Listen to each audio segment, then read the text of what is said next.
برادران ملت اسلامی، السلام علیکم ورحمۃ اللہ وبرکاتہ۔ الحمد للہ الحنان المنان الذي خلق الانسان وعلمه البیان، والصلاة والسلام على رسوله سید الانس والجان وعلى آلہ واصحابہ ذوی الخیر والاحسان، اما بعد فاعوذ باللہ من الشیطان الرجیم، بسم اللہ الرحمن الرحیم۔ یا قوم ادخلوا الارض المقدسة التي كتب الله لكم ولا ترتدوا على ادباركم فتنقلبوا خاسرین۔ صدق اللہ مولانا العظیم وبلغنا رسوله النبی الامین المتین المختار الکریم، ونحن على ذلك من الشاہدین والشاکرین والحمد للہ رب العالمین۔ بارگاہ رسالت معاب صلی اللہ تعالی علیہ وسلم میں درود پاک کا ہدیہ پیش کریں۔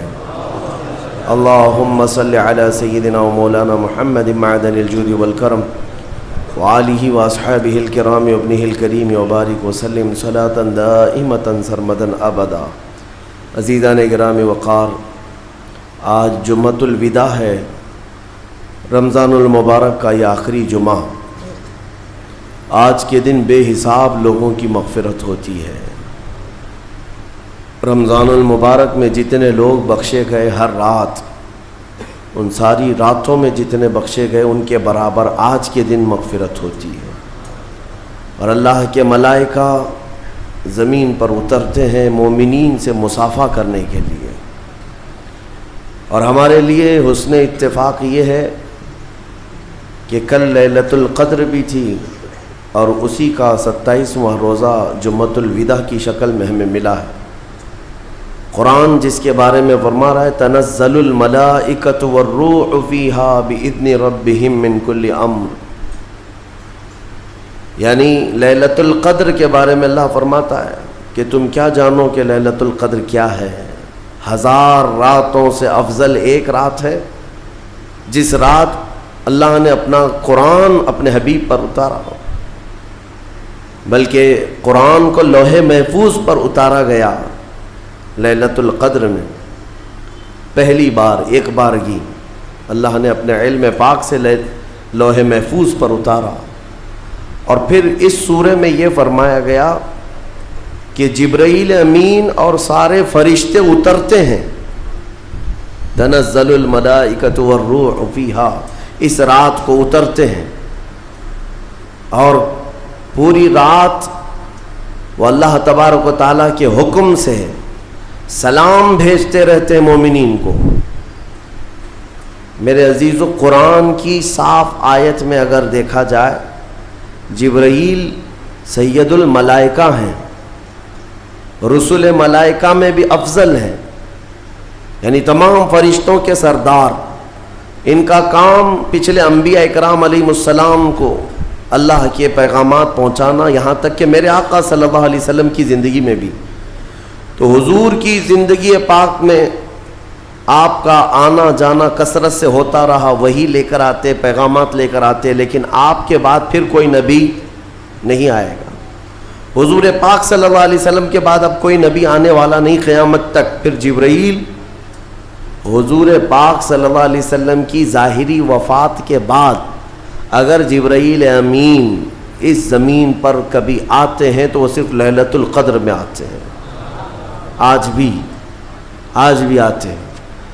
میرے عزیزو، یہ معاملہ فجر کے طلوع ہونے تک چلتا ہے، حتی مطلع الفجر۔ اور آج کا یہ جمعہ ہمارے لیے بہت اہمیت کا حامل ہے کہ ہماری بخشش کا اللہ تبارک و تعالیٰ کی بارگاہ میں ایک سنہرا موقع ملا ہوا ہے۔ ہم سب کو آج جمعہ کے غروب سے پہلے توبہ کرنی چاہیے اور گڑ گڑا کر اپنی مغفرت کا سوال کرنا چاہیے، لیکن ساتھ ہی میرے عزیزو، حالات کے تناظر میں اس آخری جمعہ کو عالمی طور پر یوم بیت المقدس کے نام سے منایا جاتا ہے۔ ہر سال رمضان کا جو آخری جمعہ ہوتا ہے وہ یوم قدس ہوتا ہے، یوم القدس، بیت المقدس کی بازیابی کی یاد میں، اور اس کی عیسائی میں آج کا دن پوری دنیا کے مومنین مناتے ہیں۔ فادرز ڈے ہے، مدرز ڈے ہے، یعنی چلڈرنز ڈے ہے، پتہ نہیں کون کون سے ڈے ہے، لیکن بیت المقدس کا جو دن ہے وہ رمضان المبارک کے آخری جمعہ کو۔ میرے عزیزوں، آج مجھے بیت المقدس کے سلسلے میں آپ کو کچھ بیداری لانے کی ضرورت ہے۔ آپ یہ اگر سمجھتے ہو کہ ان سے ہمارا کیا تعلق ہے، وہ فلسطین کی بستی میں ہے، ہم یہاں ہندوستان میں ہیں، پوری دنیا کے مسلمانوں کا تعلق بیت المقدس سے ہے حدیث رسول کے مطابق، اور آپ کو وہاں کے حالات یوں سمجھ لیں کہ ایسی ہی ہے کہ وہاں بخار چڑھے گا تو پوری کائنات کے مومنین میں بخار آنا ہے، وہاں کے حالات جو بھی تبدیل ہوں گے اس کا اثر پوری دنیا کے مومنین پر ہونا ہے۔ ہمارا رشتہ وہاں سے مضبوطی کے ساتھ جڑا ہے، وہ انبیاء کی سرزمین ہے۔ حضور پاک صلی اللہ تعالی علیہ وسلم کی کئی حدیثیں فلسطین اور بیت المقدس کو لے کر کے جو قیامت کے قریب ہونے والی ہیں، وہ بشارتیں بھی ہیں۔ میں تھوڑی سی تاریخ آپ کے سامنے رکھوں میرے عزیزو۔ آج وہ بیت المقدس جو مومنین کا قبلہ اول رہا، 17 مہینے تک میرے آقا صلی اللہ علیہ وسلم خود بیت المقدس کی طرف منہ کر کے نماز پڑھتے رہے، پھر مدینہ طیبہ میں بیت المقدس کی بجائے قبلہ تحویل ہو گیا خانہ کعبہ کی طرف۔ اس بیت المقدس میں روایات کے مطابق 30,000 کے قریب انبیاء اکرام علیہ السلام آرام فرما ہے، 30,000 کے قریب انبیاء اکرام وہاں پر دفن ہیں۔ اور قرآن جس کے بارے میں کہتا ہے الذی بارکنا حولہ، سبحان الذی اسری بعبدہ لیلا من المسجد الحرام الی المسجد الاقصی الذی بارکنا حولہ، پاک ہے وہ ذات جس نے اپنے بندے خاص کو، اپنے نبی کو سفر کرایا معراج کا، مسجد حرم سے مسجد اقصی تک۔ مسجد اقصی کا ذکر آیا ہے 15ویں پارے کے شروع میں، اور مسجد اقصی تک سفر کرایا۔ کون سی مسجد؟ اللہ فرماتا الذی بارکنا حولہ، جس کے ارد گرد ہم نے برکتیں رکھی ہیں، جس کے ارد گرد برکتیں رکھی ہیں۔ آپ یہ سوچ رہے ہیں کہ بیت المقدس کو جاننا کیوں ضروری ہے؟ یہی سوال حضور پاک صلی اللہ تعالی علیہ وسلم کی زوجہ مطہرہ، ہم مومنوں کی ماں سیدہ میمونہ رضی اللہ تعالی عنہا نے عرض کیا تھا، افتنا یا نبی اللہ عن بیت المقدس، یا رسول اللہ صلی اللہ تعالی علیہ وسلم فی بیت المقدس، بیت المقدس کے بارے میں آپ ہمیں کچھ ارشاد فرمائیں، وہ کیا ہے، ہمارے لیے کتنی اہمیت کا حامل ہے بیت المقدس؟ نبی پاک صلی اللہ تعالی علیہ وسلم نے فرمایا انہو ارض المحشر والمنشر، وہ زمین تمام لوگوں کے حشر کی جگہ ہے، محشر قائم ہونے کی جگہ فرمایا میرے آقا نے، سب کے جمع ہونے کا سب سے آخری جس زمین پر سارے لوگ جمع کیے جائیں گے وہ بیت المقدس کی زمین ہوگی۔ حضرت میمونہ نے پوچھا یا رسول اللہ صلی اللہ تعالی علیہ وسلم اس کے متعلق کوئی فضیلت؟ فرماتے ہیں میرے آقا صلی اللہ علیہ وسلم من احل بحجۃ او بعمرۃ من المسجد الاقصى الى المسجد الحرم غفر اللہ له ما تقدم من ذنبه او وجبت له الجنہ او كما قال رسول اللہ صلی اللہ علیہ وسلم۔ میرے آقا فرماتے جس نے مسجد اقصی بیت المقدس سے عمرے کا یا حج کا احرام باندھا اور مسجد اقصی سے مسجد حرم تک آیا، عمرہ کیا یا حج کیا، جو کچھ بھی پچھلے زندگی میں کیا تھا اللہ سب معاف فرمائے گا۔ اور روایت میں یہ بھی وجبت لہ الجنہ، اس کے لیے جنت واجب ہو جائے گی۔ اس سفر کے بارے میں اب سنو، سب کی استطاعت تو نہیں ہے۔ حضرت بی بی میمونہ نے یہی سوال کیا کہ کہ جس کی طاقت نہ ہو میرے آقا وہ کیا کرے، بیت المقدس نہیں جا سکتا۔ سنو، اگر اس کی اہمیت سارے مسلمانوں کے لیے نہ ہوتی تو میرے آقا صلی اللہ علیہ وسلم یہ نہیں فرماتے وَمَن لَّمْ يَسْتَطِعْ فَلْيَهْدِ زَيْتَهُ۔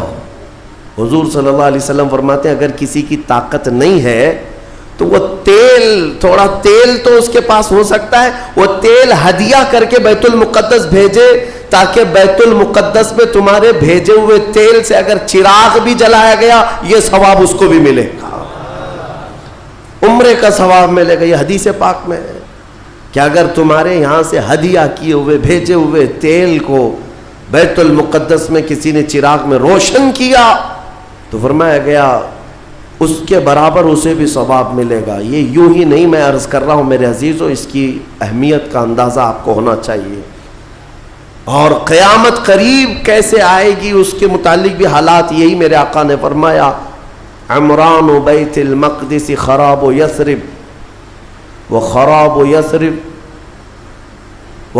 یثرب فتح قسطنطینیہ وفتح قسطنطینیہ ظہور الملحمہ وظہور الملحمہ خروج الدجال او کما قال النبی صلی اللہ علیہ وسلم۔ یہ سیدنا معاذ بن جبل رضی اللہ تعالیٰ عنہ سے روایت حدیث ہے، میرے آقا فرماتے ہیں بیت المقدس آباد کر دیا جائے گا اور مدینہ ویران کر دیا جائے گا۔ مدینے کی ویرانی، بیت المقدس کی آبادی ہوگی، بیت المقدس کے ارد گرد بڑی بڑی عمارتیں بن جائیں گی، آبادیاں بڑھ جائیں گی، اور مدینے کی ویرانی وہ کس طرح کی ویرانی وہ اللہ کے حبیب صلی اللہ تعالیٰ علیہ وسلم ہی بہتر جانتے ہیں۔ مدینہ زادہ اللہ شرفاً و تعظیما، وہ ہمارے دلوں کی دھڑکن ہے، وہ ہمارے آنکھوں کا سرور ہے۔ اور پھر آگے میرے آقا فرماتے ہیں پھر مدینے کی ویرانی قسطنطنیہ کے فتح کا سبب ہو جائے گی۔ قسطنطنیہ استنبول کو کہتے ہیں جو ترکی کا شہر ہے۔ حضور پاک صلی اللہ علیہ وسلم نے فرمایا مومنین اس کو فتح کر لیں گے، اور قسطنطنیہ کا فتح ہونا نہیں بلکہ اس سے پہلے ملحمۃ الکبریٰ، ایک بہت بڑی جنگ ہوگی دنیا میں، اس سے بڑی جنگ نہ کبھی پہلے ہوئی تھی نہ بعد میں ہوگی۔ یہ کس کے درمیان؟ مومنین اور کفار و مشرکین کے بیچ۔ اس جنگ کی جگہ بھی میرے آقا نے بیان فرمائی، وہ ملک شام ہوگا، وہ دمشق کے قریب میدان میں جنگ ہوگی۔ تمہارے خلاف لڑنے والے 80 جھنڈوں کے نیچے آئیں گے اور ہر جھنڈے کے نیچے 12,000 کی فوج ہوگی، یعنی تقریباً 9,60,000 کی فوج صرف مومنین سے لڑنے کے لیے حاضر ہوگی ایک میدان۔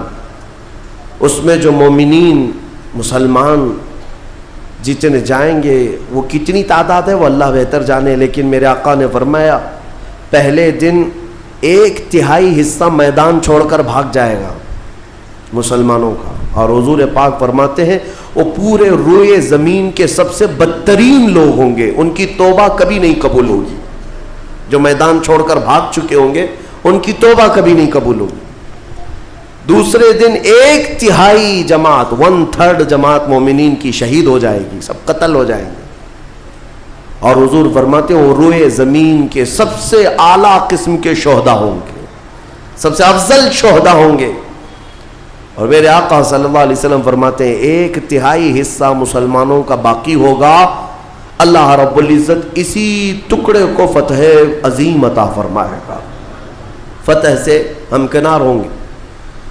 اور اس کے بعد قسطنطنیہ فتح ہوگا، قسطنطنیہ فتح ہوتے ہی دجال ظاہر ہو جائے گا، دجال کا خروج ہوگا پوری دنیا میں۔ لیکن یہ بڑی جو علامتیں میرے آقا نے بیان فرمائی کہ دجال کا ظاہر ہونا، اس بڑی جنگ کا ہونا، یہ قسطنطنیہ کا فتح ہونا، ان سب کی اسٹارٹنگ کہاں سے ہوگی؟ وہ بیت المقدس سے۔ اس لیے بیت المقدس کو سمجھنا ہمارے لیے بہت ضروری ہے۔ آج یہودیوں کے تسلط میں ہے بیت المقدس، ان ظالم اور غاصب یہودیوں کے پنجوں میں ہے بیت المقدس، اور یہ آج کی مارکہ آرائی نہیں ہے۔ بیت المقدس کے اندر یہ مارکا آرائی جھڑپیں ایک دوسرے کے ساتھ پچھلے 4000 سال سے چل رہی ہیں، آج کی نہیں ہے، یہ 4000 سال پرانی تاریخ ہے بیت المقدس کی. اور بیت المقدس جو آج فلسطین کی سرزمین پر واقع ہے، جس شہر میں وہ واقع ہے اس کو یروشلم کہتے ہیں. اور یہ حضرت ابراہیم علیہ السلام کا آباد کیا ہوا ہے.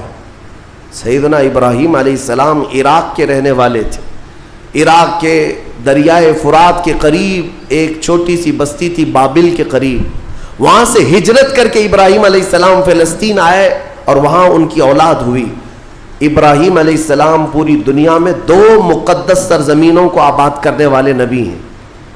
حضرت ابراہیم علیہ السلام سے ایک بیٹے پیدا ہوئے اسحاق علیہ السلام.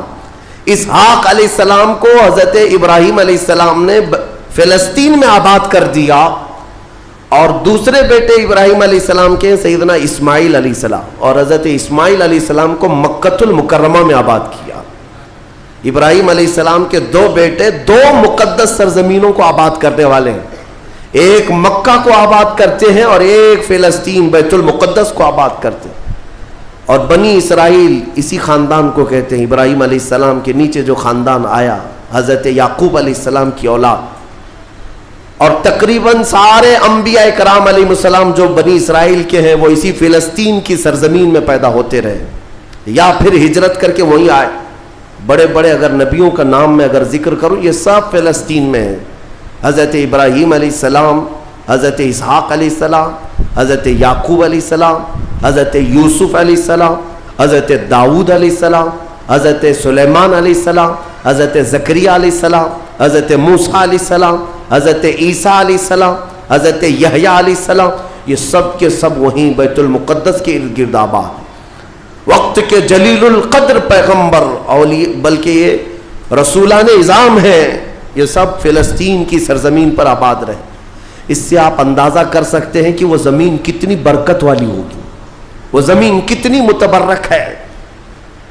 اور اس زمین کی چھوٹی سی اگر میں آپ کو تاریخ بتاؤں تو ابراہیم علیہ السلام کی اولاد کے آباد ہونے کے بعد بنی اسرائیل یہ سرکش قوم ہے بنی اسرائیل. یہ ادھر ادھر بھاگ کر چلے گئے، فلسطین میں آباد نہیں رہے، برسوں بھاگے پھرتے رہے.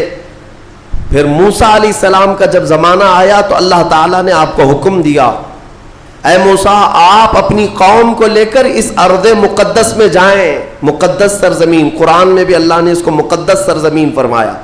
یا قوم ادخلوا الارض المقدسہ.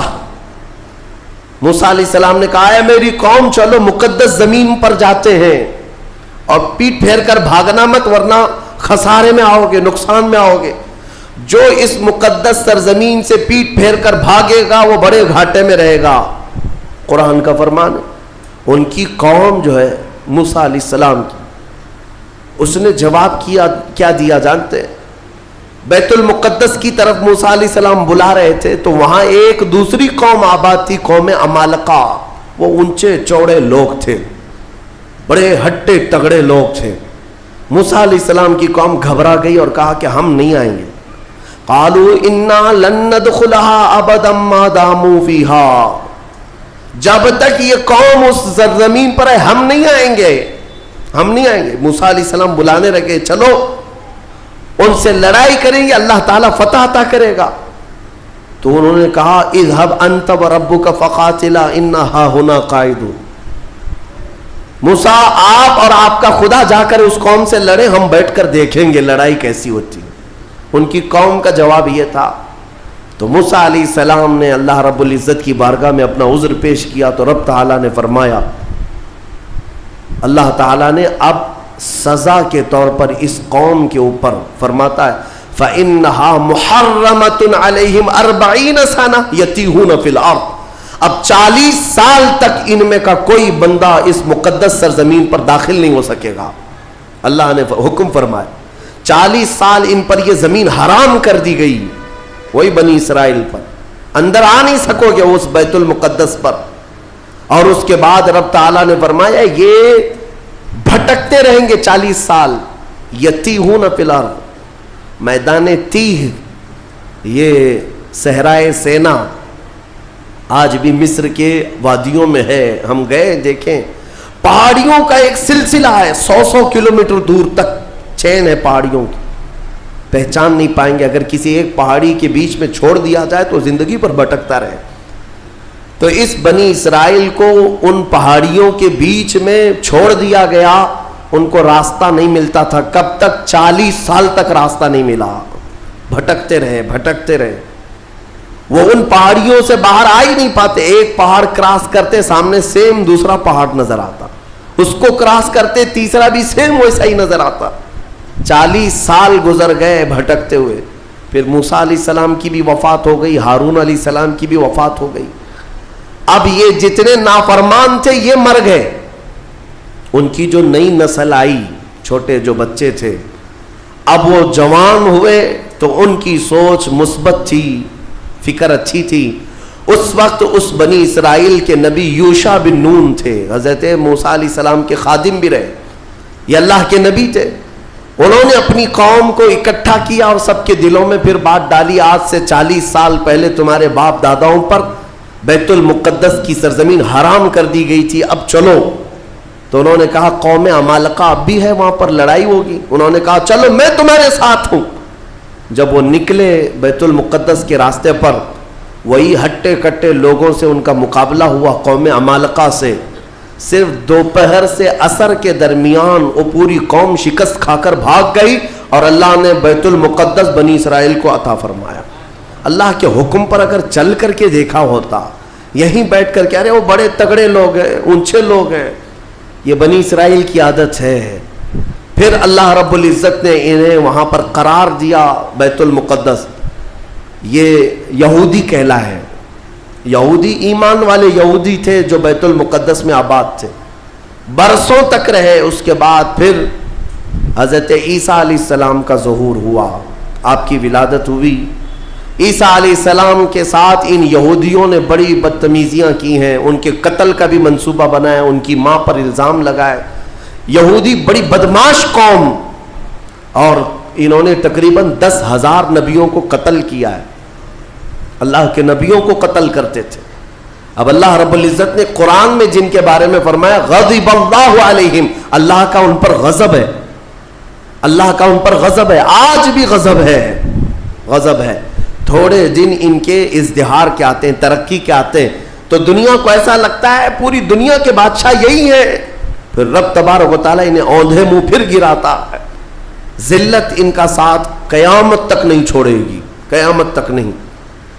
انہوں نے انبیاء کا قتل کیا اور بیت المقدس میں آباد رہے.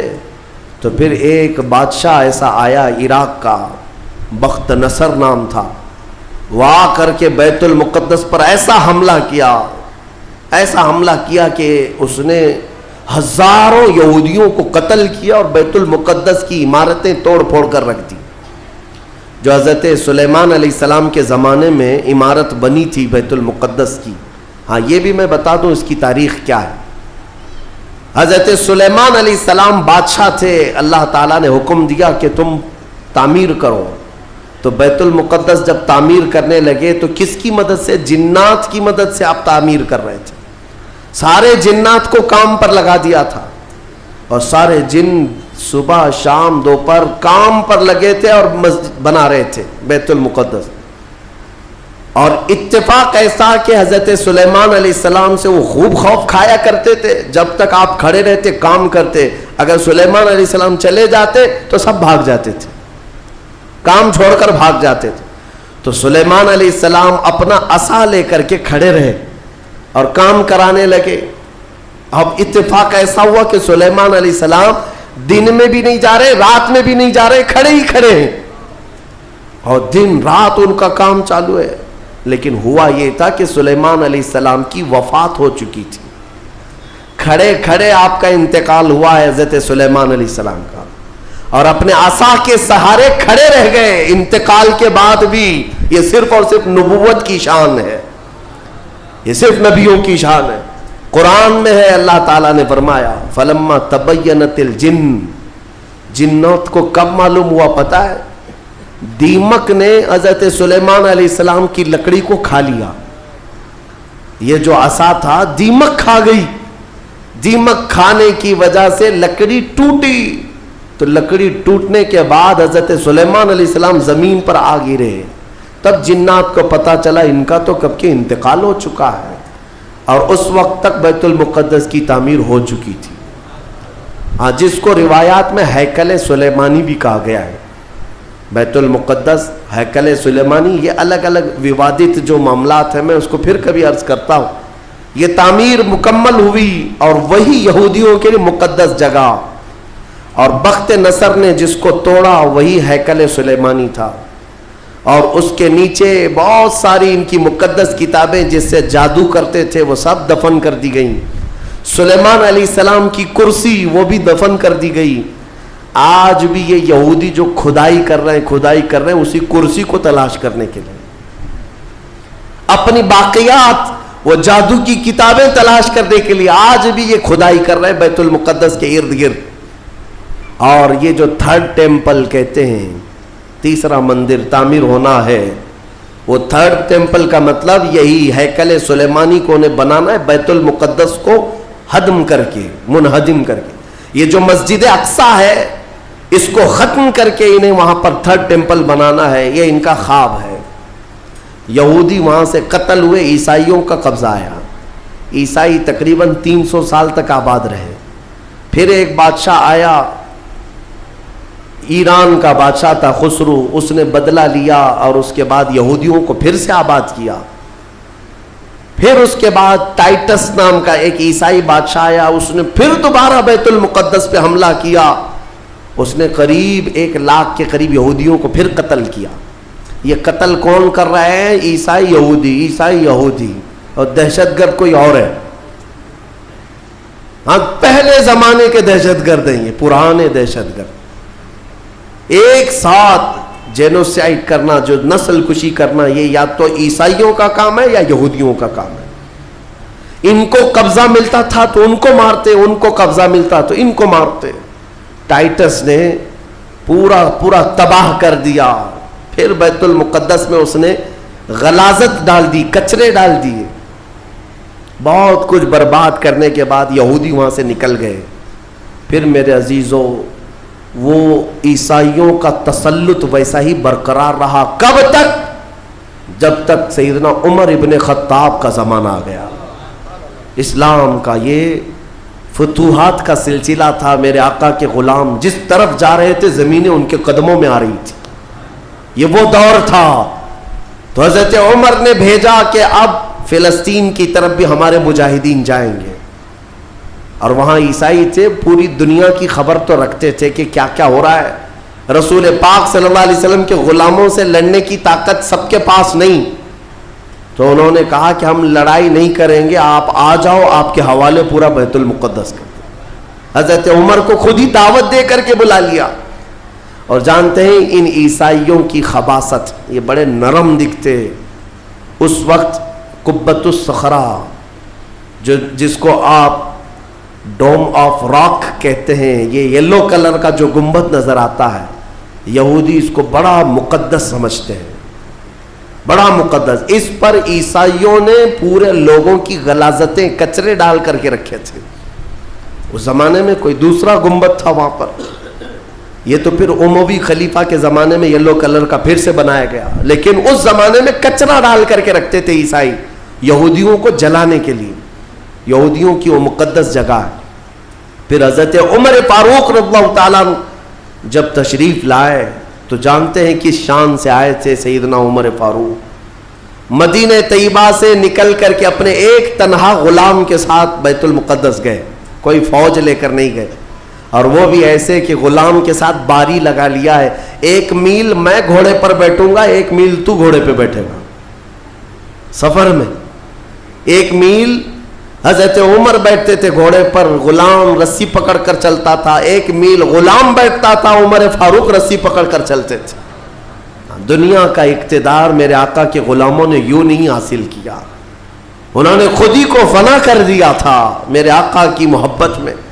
اور اتفاق ایسے کہ فلسطین جب پہنچے تو باری غلام کے بیٹھنے کی تھی، حضرت عمر رسی پکڑ کر کے بیت المقدس میں آ رہے ہیں، تو لوگ جو نئے لوگ تھے، عیسائی تھے، وہ سب جھپٹ پڑے امیر المومنین مسلمانوں کے، جن سے کیسوں کسرا بھی کانپتے ہیں، گھوڑے پر تشریف لا رہے ہیں، تو سب ان کے استقبال کے لیے تھے۔ جو غلام تھا حضرت ابو عبیدہ بن جراح جو صحابی تھے، انہوں نے چیخ کر کے کہا لوگوں گھوڑے پر بیٹھا ہوا امیر المومنین نہیں، رسی پکڑا ہوا امیر المومنین۔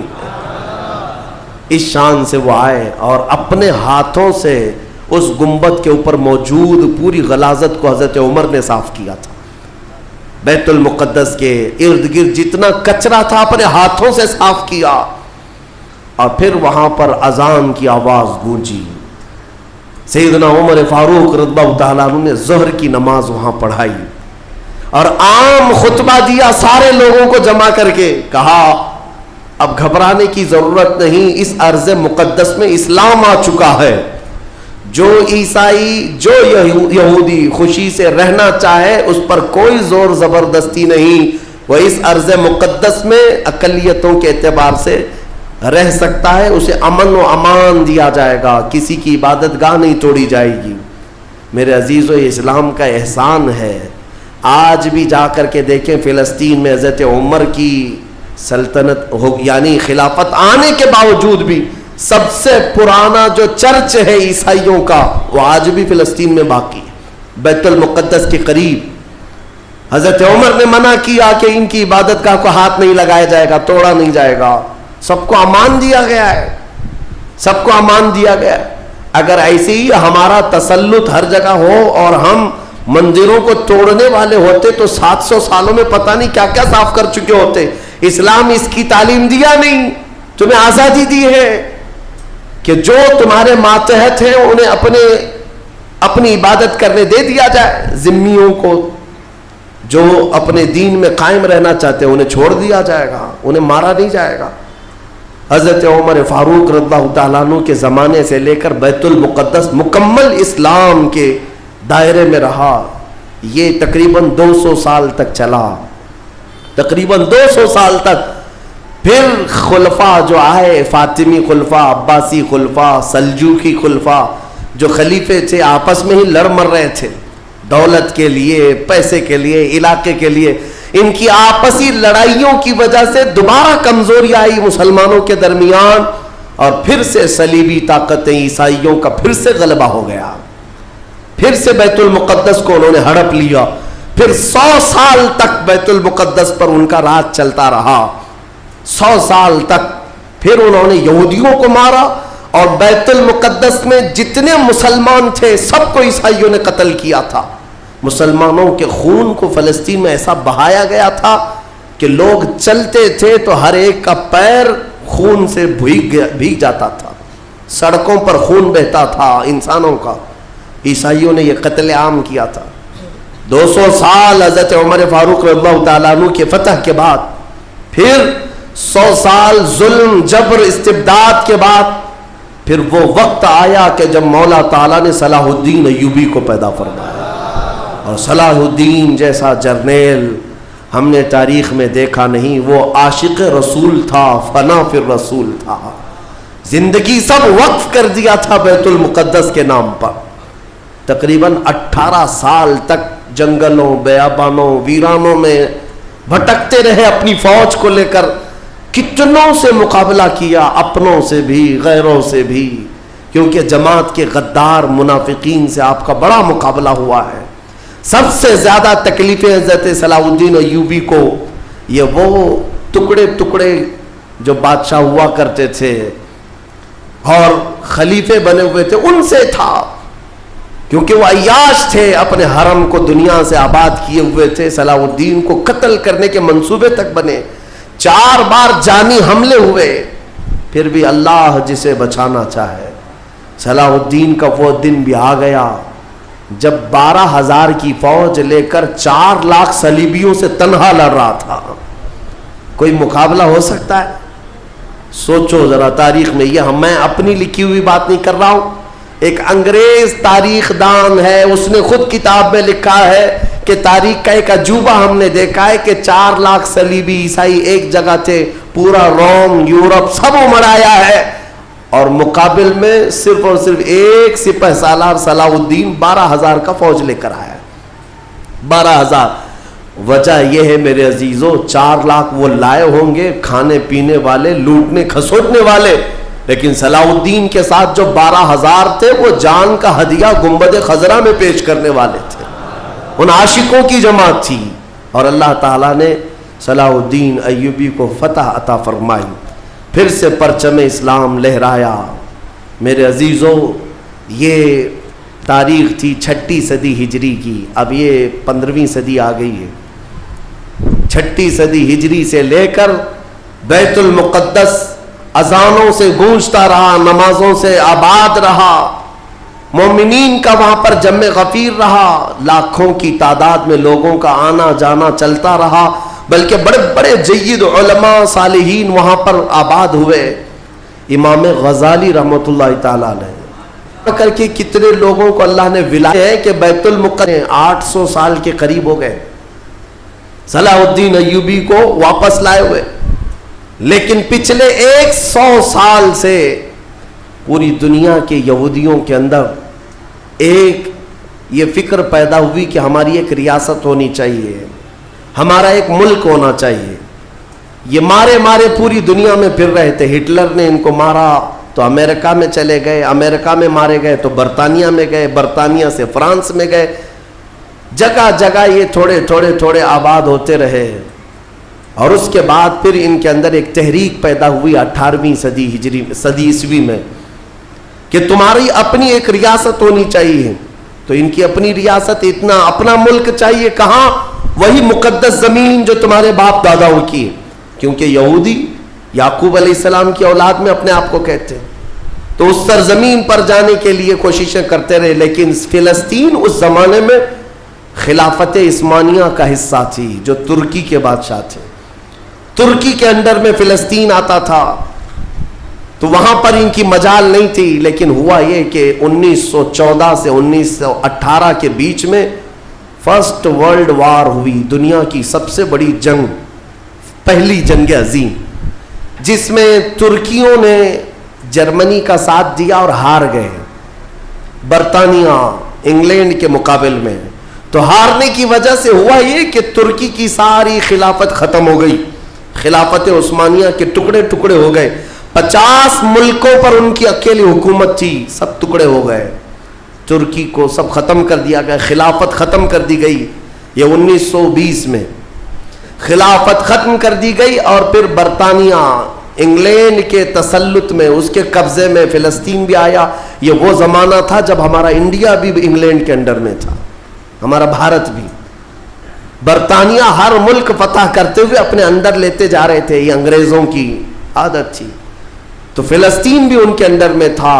تو اب ان لوگوں نے یہودیوں کے لیے ایک عام اعلان کیا, ڈکلیریشن آف بالفور کہا جاتا ہے, ایک بالفور اعلامیہ, جس میں اعلان کیا گیا کہ دنیا بھر کے جو بھی یہودی ہیں وہ ہجرت کر کے یہاں آئے, انہیں گھر دیا جائے گا.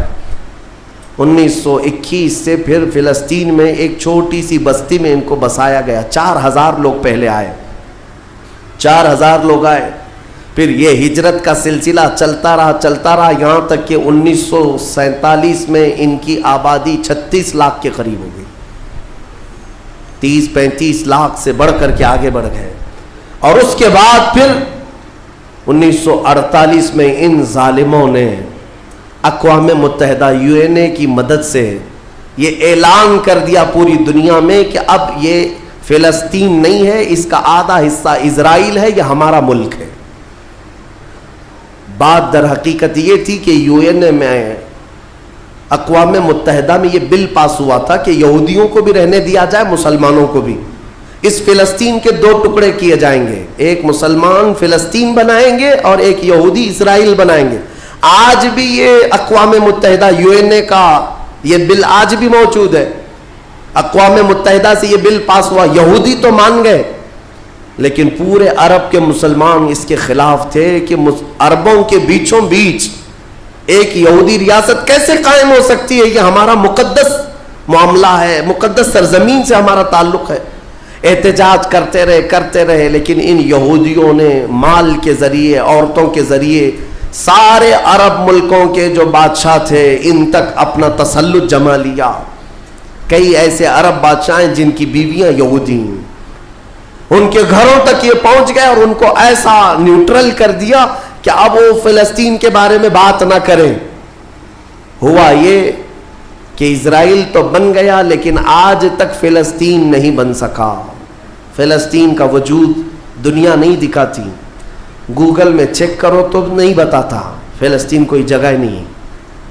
میرے عزیزو، ہر 10 سال پر یہ زمین کو ہڑپتے آج پورا وہ ارض مقدس جس کو فلسطین کہا جاتا ہے 90% یہودیوں کے قبضے میں آ گیا. اقوام متحدہ سے یہ بھی بل پاس ہوا تھا کہ آدھا کر لیا جائے، اسرائیل ایک ریاست، فلسطین ایک ریاست، لیکن بیت المقدس جو ہے، مسجد اقصیٰ، وہ دونوں کے انڈر میں نہیں رہے گی، یہ اقوام متحدہ کے انڈر میں، یہ خود مختار رہے.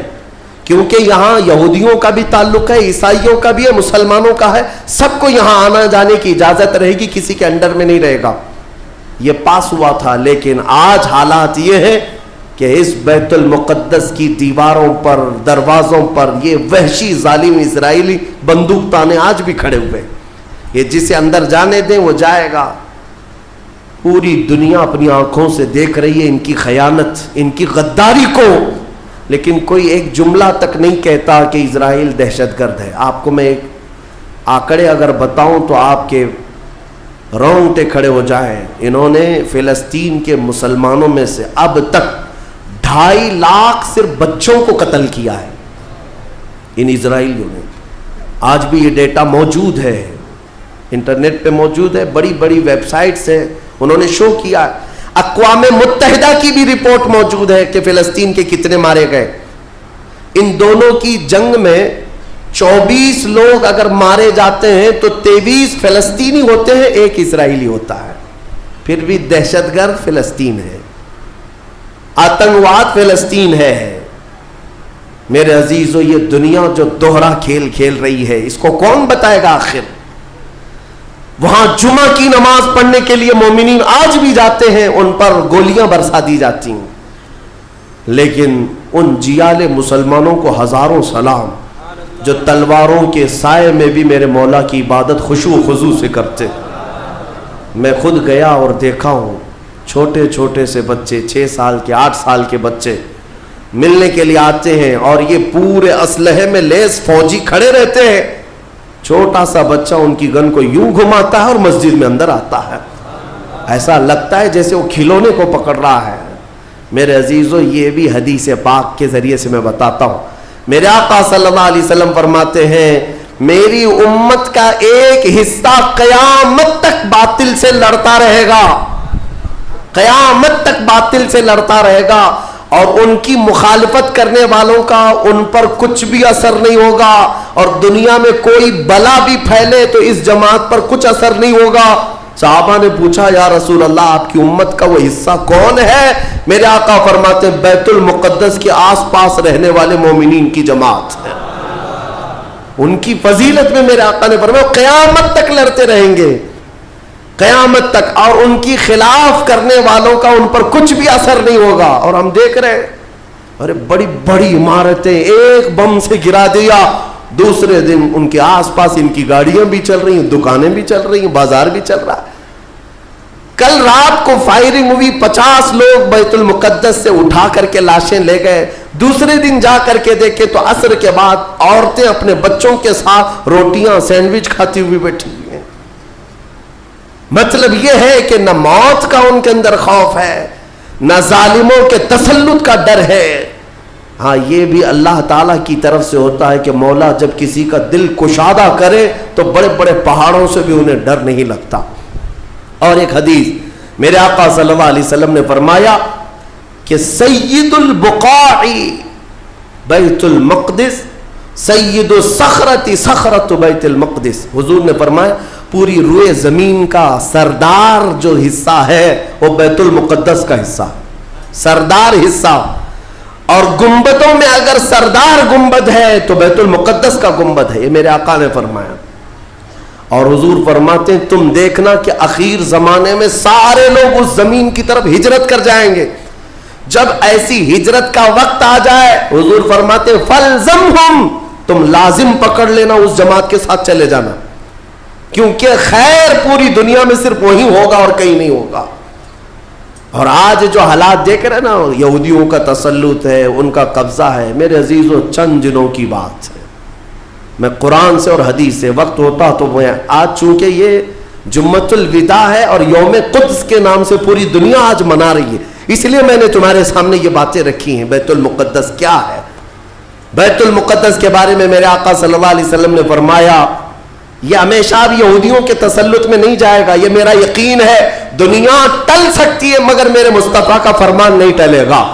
میرے آقا نے اگر فرمایا ہے تو وہ ہو کر رہے گا. حضور فرماتے ہیں خراسان سے ایک جماعت آئے گی. خراسان سے، خراسان یہ افغانستان اور ایران کا کچھ حصہ ہے جس کو پرانے زمانے میں خراسان کہا جاتا تھا. میرے آقا فرماتے ہیں خراسان سے کالے جھنڈے لے کر کے ایک جماعت نکلے گی اور وہ اتنی تیزی سے بڑھتی ہوئی بیت المقدس کی طرف آئے گی کہ دنیا کی کوئی حکومت اور کوئی طاقت ان کا راستہ نہیں روک سکے گی، اور وہ جھنڈے سیدھے لا کر بیت المقدس پر گاڑ دیں گے. تنصب بإیلیا، میرے آقا فرماتے ایلیا یہ بیت المقدس کی سرزمین کو کہتے ہیں، جھنڈے وہاں گاڑ دیے جائیں گے.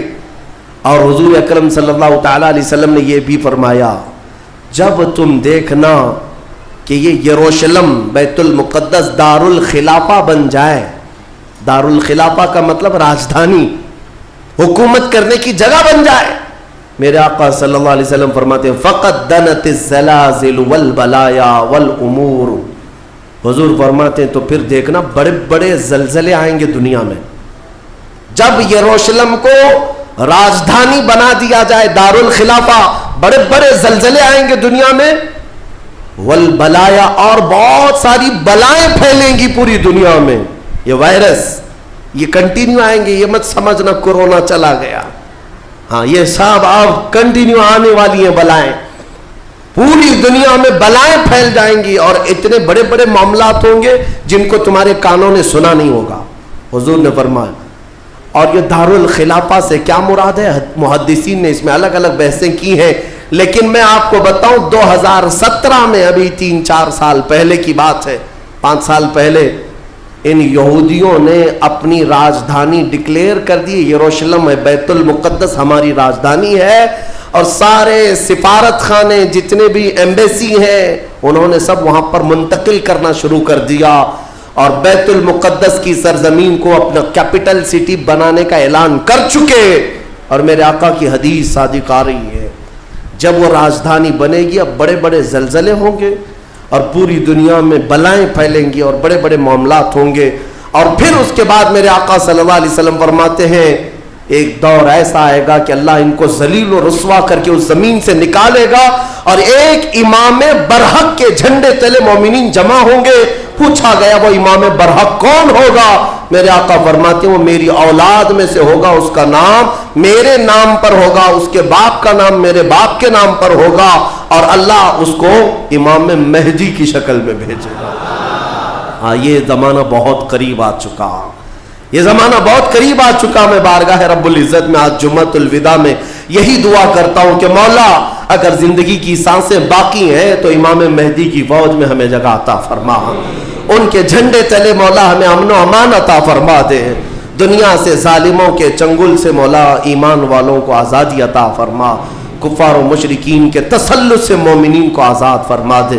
اے رب ذوالجلال احسن الخالقین، اس ماہ مبارک میں اگر تو ہمیں مولا ان راتوں میں ان دنوں میں عبادتوں کو قبول کیا اور بھیک میں کچھ دے تو مولا صرف اتنا دے دے کہ پوری امت کو مولا خیر و عافیت عطا کر دے، کھوئی ہوئی عزت و وقار عطا فرما دے. ہمارے ناحق قید کیے ہوئے بچوں کو مولا آزادی عطا فرما دے، بے قصور جیلوں میں بند ہمارے بچوں کو مولا آزادی عطا فرما دے. وصلی اللہ تعالی علی خیر خلق محمد وآلہ واصحابہ اجمعین وآخر دعوانا الحمد للہ رب العالمین.